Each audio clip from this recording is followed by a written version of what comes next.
Landmine rotation. There's 3 versions. Each one is phenomenal. Watch this to learn which one is best for you. Our next caller is Michael from Toronto. Michael, what's happening, man? How can we help you? What's up, Mike? Hey guys, thanks for taking my call.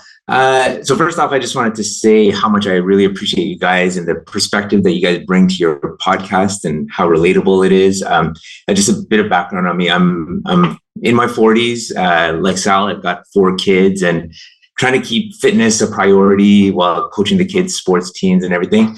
I find that listening to you guys and getting to listen on your conversations really kind of helps to keep things in perspective a lot. So in addition to thanks for all the content that you guys provide fitness-wise, really appreciate that perspective. Thanks, man. Awesome.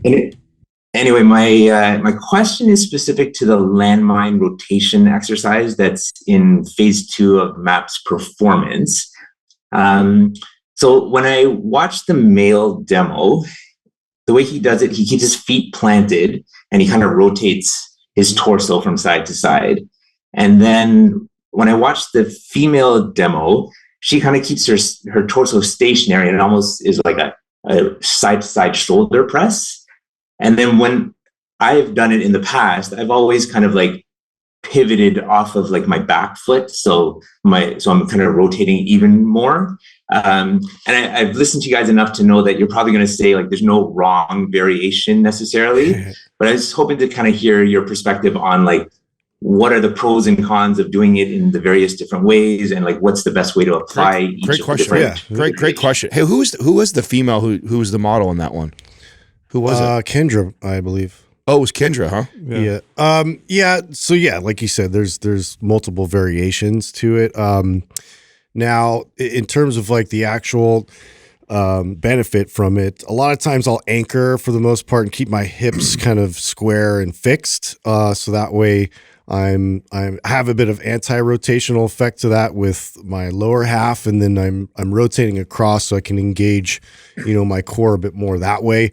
Rotating with it is a little bit more, I would say, functional in terms of like an athlete. athletic, pursuits with that. So I kind of go between both of those, and this is actually like brings up a good discussion in terms of like male female models and like kind of our programs. There's little nuances and things that people do that aren't necessarily wrong but are a little bit different, and two, they and I'm kind of trying always to explain like if we standardize it completely, that would clear up a lot of confusion. But at the same time, like it's not wrong necessarily. It's just a different application to that same exercise. So this is one of those instances where, it depending on kind of the intent going into that exercise, what you want to get out of it, it could be a little bit more of an athletic pursuit with like kind of a more fluid rotation with that, or it could be more of a twisting,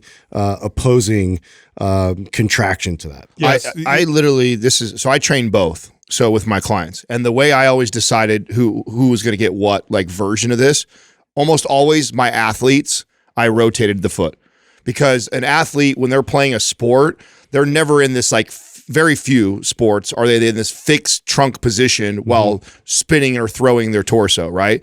So I want to emulate as much of the type of movements that they would on the field or the court or wherever.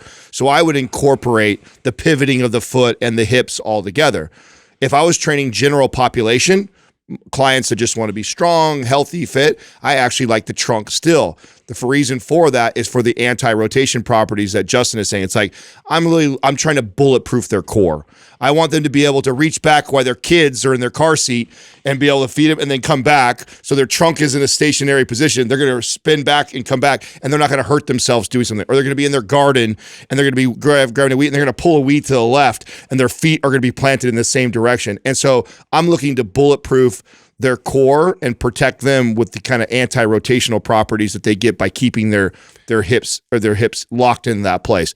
But yes, neither one is right or wrong. It's really like, what's the desired outcome that I want from the client that I have? Here, I'll simplify. Okay, more than that, that was pretty simplified. Yeah, no, I'll do it. Be honest. If he simplifies that more than what I just did, you won't have to. You'll see for yourself. Look, the female version so I'm going to tell you what they are and then what you want to use them for. Okay. Counter rotation is the female version. The male version is rotation. And then the full extension version is where you complete the kinetic chain. All right, here's the application, okay? If you want to reduce injury, counter rotation for stability. If you want to develop your obliques with hypertrophy, you do the rotation version.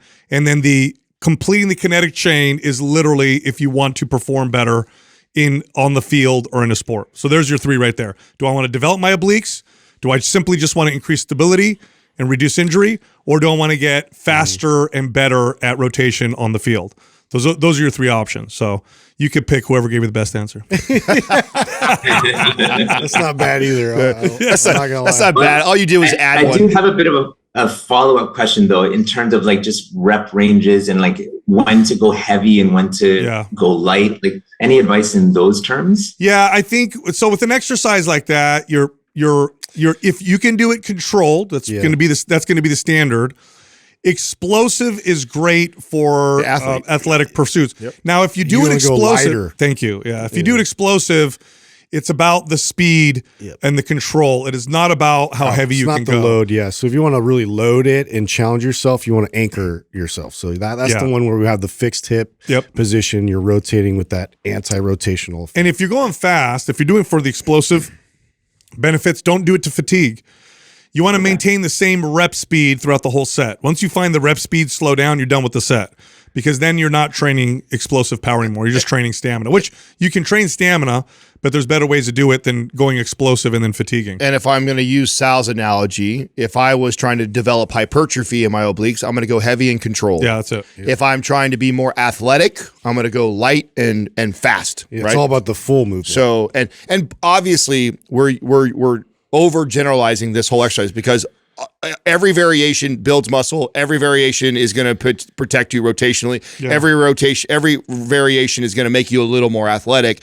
But if we were to really like break this down, like you're kind of asking us to do, that's kind of how we look at it, as how we're pursuing it with a client. Gotcha. Yeah. That's it, man. I hope that answers your question. Did we do a good job? Did we do a good job? No, that's perfect. Thank you. Good. Yeah. That was a good question. 5 stars. Nobody's asked something like that. I like 5 that. stars. Yeah. Appreciate that, Mike. Thanks, Michael. Great. Thank you. You got it. That's fun. It's fun to talk about, because we talk about variations and exercises for hypertrophy all the time. You know, narrow grip, wide grip, you know, more inner, outer, whatever. These things are subtle too. This is more subtle, and it's fun to talk about because I think that especially for trainers and coaches listening, because it's not as apparent. It's not as easy to see what the difference is. It's black and white. Or the application. But you can take an exercise and you can make it more athletic, quote unquote, or more hypertrophy based, or more protective from a stability standpoint. And what we said with those 3 variations, you can almost apply similar philosophies to lots of different movements to produce those types of results.